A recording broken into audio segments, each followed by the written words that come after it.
Russia একেবারে সমস্ত কোথায় কি আছে না আছে, আমেরিকার ক্ষেপণাস্ত্র কোথায় কোথায় মোতায়েন করা আছে তার একদম নিশানাটা, একদম নির্দিষ্ট নিশানা ফাঁস করে দিছে। এই যে আমেরিকা বড় ধ্বংসযজ্ঞের পরিকল্পনা করছে ইরানে, এটা সম্ভবত এমনি এমনি না। কারণ তারা বুঝতে পারছে যে $20,000 ড্রোন ঠেকাইতে তাদের খরচ হচ্ছে উল্টা $40 লাখ আকাশ প্রতিরক্ষা ব্যবস্থা। আকাশ প্রতিরক্ষা ব্যবস্থায় তাদের $20,000 ড্রোন ঠেকাইতে খরচ হইতেছে $40 লাখ। এর মধ্যে আরেকটা দুঃসংবাদ, সেটা হচ্ছে যুক্তরাষ্ট্রের $30 কোটি দামের থার্ড রাডার ব্যবস্থা ধ্বংস করে দিচ্ছে ইরান। এই সমস্ত ক্ষয়ক্ষতি কিন্তু তারা বলছে না, মানে এগুলি চেপে রেখে, এটা তো তাদের জন্য সাংঘাতিক রকম মানে লজ্জার এবং আত্মসম্মানেরও বটে। তাদের যে অহংকার, সেই অহংকার একদম চূর্ণ বিচূর্ণ হয়ে যাচ্ছে ইরানের এইসব হামলায়, সেগুলি তারা প্রচার করছে না। এখন এইসব কারণে তারা ভীষণভাবে ক্ষিপ্ত হয়েছে। তারা মোটামুটি তেহরানকে গাজায় রূপান্তর করতে পরিকল্পনা নিচ্ছে এবং বলছে আজ রাতে ভয়ঙ্কর হামলা হবে, দেখা যাক কি হামলা করে। কিন্তু এর মধ্যে যে ঘটনা ঘটছে, পারস্য উপসাগরীয় অঞ্চলে মার্কিন ক্ষেপণাস্ত্র প্রতিরক্ষা ব্যবস্থাকে দিক নির্দেশনা দেওয়ার জন্য অত্যন্ত গুরুত্বপূর্ণ একটি রাডার ব্যবস্থা ধ্বংস করে দিয়েছে ইরান।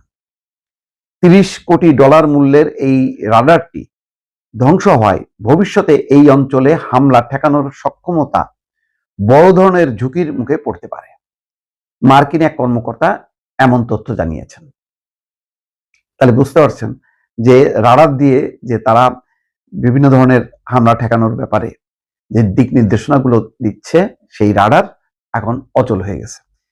সিএনএন এর প্রতিবেদনে বলা হয়, বাণিজ্যিক স্যাটেলাইট থেকে পাওয়া ছবিগুলোতে দেখা যাচ্ছে যে যুদ্ধের শুরুর দিনগুলোতে জর্ডানের মুয়াফাক সালতি বিমান ঘাঁটিতে মার্কিন থার্ড ক্ষেপণাস্ত্র প্রতিরক্ষা ব্যবস্থায় ব্যবহৃত একটি আরটিএক্স কর্পোরেশন NTPY-2 রাডার এবং এর আনুষঙ্গিক সরঞ্জাম ধ্বংস করা হয়েছে। পর একজন মার্কিন কর্মকর্তাও থার্ডের প্রতিরক্ষা সরঞ্জাম ধ্বংস হওয়ার বিষয়টি নিশ্চিত করেছেন।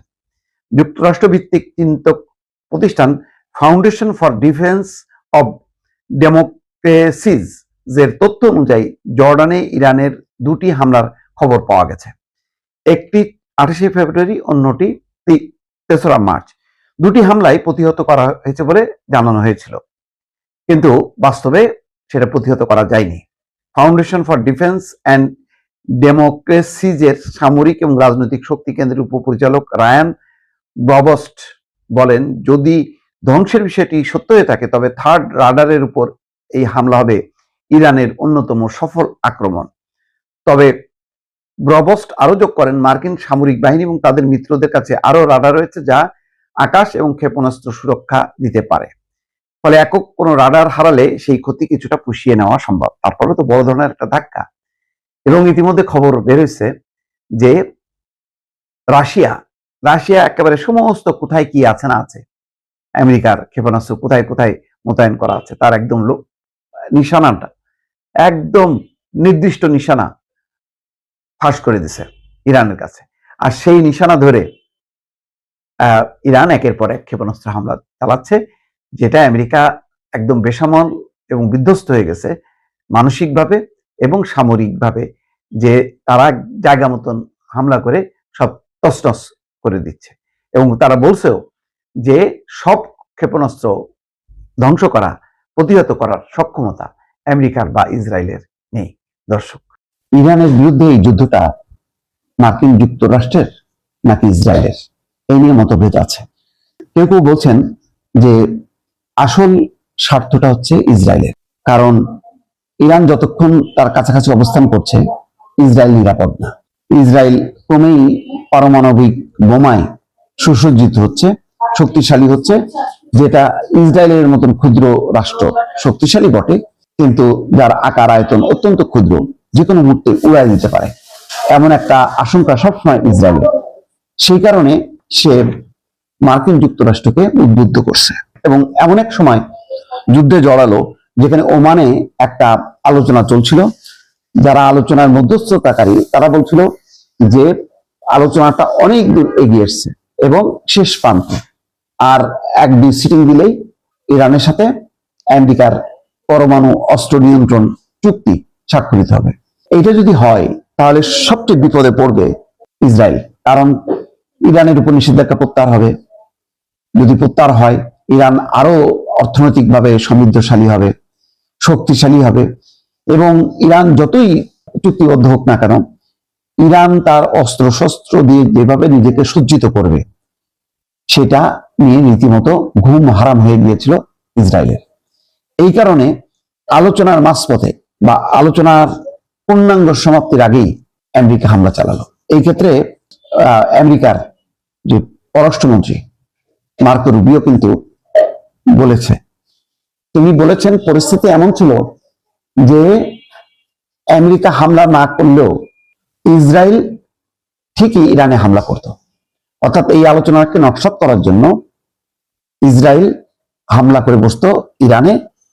তখন ইরান যেটা করত, প্রথমেই সে আমেরিকান লক্ষ্যবস্তু, মধ্যপ্রাচ্যে আমেরিকান লক্ষ্যবস্তুকে ঘিরে আক্রমণ শুরু করে দিত, এবং তাতে আমেরিকার মানে সৈন্য সামন্ত মারা যেত, ক্ষতিগ্রস্ত হতো, আমেরিকার ভাবমূর্তিটা মধ্যপ্রাচ্যের কাছে বিলীন হয়ে যেত। সেই কারণে অনেকটা বাধ্য হয়ে আমেরিকা আক্রমণ করেছে। এটা কিন্তু মুখ ফসকে বের হয়ে গেছে। ফলে এটা পরিষ্কার যে আসলে মূল স্বার্থটা হচ্ছে ইসরায়েলের। ইসরায়েল কখনোই চায় না যে ইরানের সাথে আমেরিকার একটা বন্ধুত্ব হোক, এবং বন্ধুত্ব হওয়ার মধ্য দিয়ে ইরানের উপরে যে মার্কিন নিষেধাজ্ঞা, সেই নিষেধাজ্ঞা প্রত্যাহার হোক। সেই আলোচনাটাকে ভণ্ডুল করার জন্য এই হামলা। মূল স্বার্থটা আসলে ইসরায়েলের, আমেরিকার না।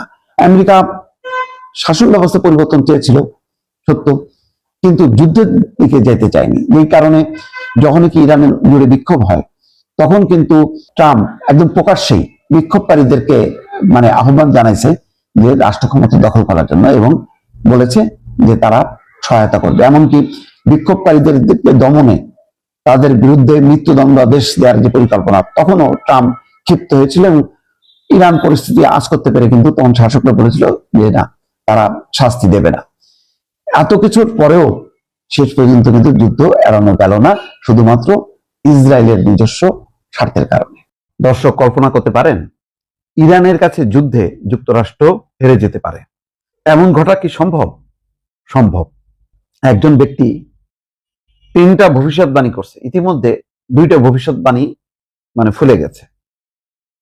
সেই একই ব্যক্তির ভবিষ্যৎবাণী হচ্ছে যুদ্ধে ইরানের কাছে পরাজিত হবে যুক্তরাষ্ট্র। এই খবর এনডিটিভি দিয়েছে, এবং এই খবর রীতিমতো এখন ভাইরাল সারা দুনিয়ায়। অধ্যাপক সুইচিং জিয়াং এর একটি ভিডিও সম্প্রতি সামাজিক যোগাযোগ মাধ্যমে ভাইরাল হয়েছে। 2 বছর আগের ওই ভিডিওতে জিয়াং ভবিষ্যৎবাণী করেছিলেন ইরানের সঙ্গে যুদ্ধে হেরে যাবে যুক্তরাষ্ট্র। চীনের বংশোদ্ভূত কানাডীয় অধ্যাপক জিয়াং এর প্রেডিক্টিভ হিস্ট্রি নামে একটি ইউটিউব চ্যানেল আছে। তার চ্যানেলটি এখন দারুণ জনপ্রিয়। সেখানে তিনি নানা বিষয়ে কথা বলেন। তার চ্যানেলের অনুসারী 15 লাখের বেশি।